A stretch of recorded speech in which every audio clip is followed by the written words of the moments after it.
शादी के बाद झूठी खुशियों का नकाब। वर्षा छुट्टियों में अपने मायके आई हुई थी। वर्षा का ससुराल बहुत ही पढ़ा लिखा और खानदानी था। उसके 2 बेटे भी हैं। वह जब से मायके आई हुई है तब से उसके पिताजी घर पर जो भी रिश्तेदार आता उनके सामने ससुराल और जमाई राजा की तारीफ़ों के पुल बांधने शुरू कर देते।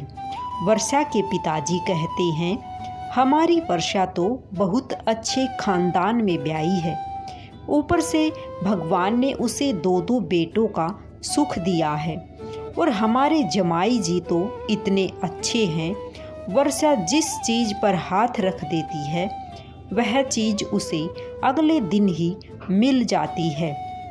वर्षा उन्हें जैसा कहती है वह बिल्कुल वैसा ही करते हैं। कभी भी उसने अपने ससुराल वालों की हमसे कोई शिकायत नहीं की और ना ही उसके ससुराल में पैसों की कोई कमी है, क्योंकि हमारे तो बेटी जमाई दोनों मिलकर कमाते हैं। यह सब बातें वो अपने घर पर उनसे मिलने आए दोस्त को बता रहे थे और उन्हें बहुत गर्व हो रहा था यह सब बताते हुए। तब वर्षा के पापा के दोस्त ने कहा, सही कहा आपने भाई जी, आजकल के समय में बेटी को इतना अच्छा घर मिलना किस्मत की बात है।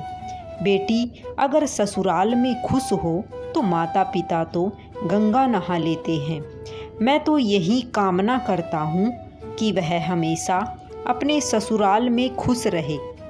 उधर दूसरी ओर अपने पिताजी द्वारा दोस्त के सामने कही जाने वाली झूठी बातें वर्षा के सीने में चुभन पैदा करके उसे पीड़ा पहुंचा रही थी, क्योंकि उसको वही समझ सकती थी।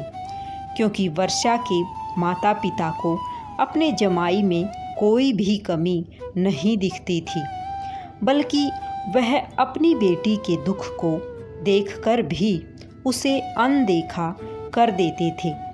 वर्षा ने कई बार अपने दुखों को उनके साथ बांटना चाहा, पर उसके माता पिता का बस एक ही जवाब होता था, बेटी जमाई जी तेरे पति हैं, इतने बड़े घर से ताल्लुक़ रखते हैं, अगर थोड़ा बहुत तुम्हें कुछ कह भी दिया हो तो क्या हुआ, तुम नौकरी करती हो तो इसका मतलब यह तो नहीं कि तुम उनके साथ अपनी बराबरी करोगी।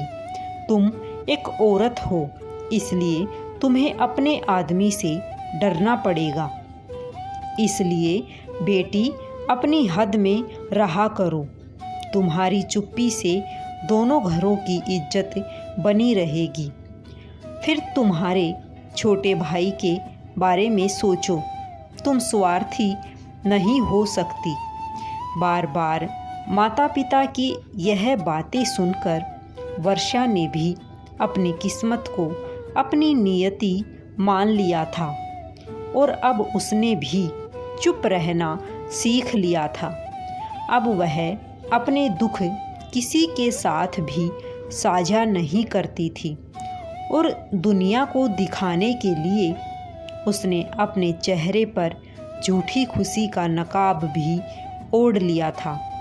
लेकिन आज भी उसकी आत्मा चीख चीख कर खुद से यही सवाल करती है कि इस दुनिया में कौन है जो उसकी दिल की आवाज़ सुनेगा और उसे समझेगा।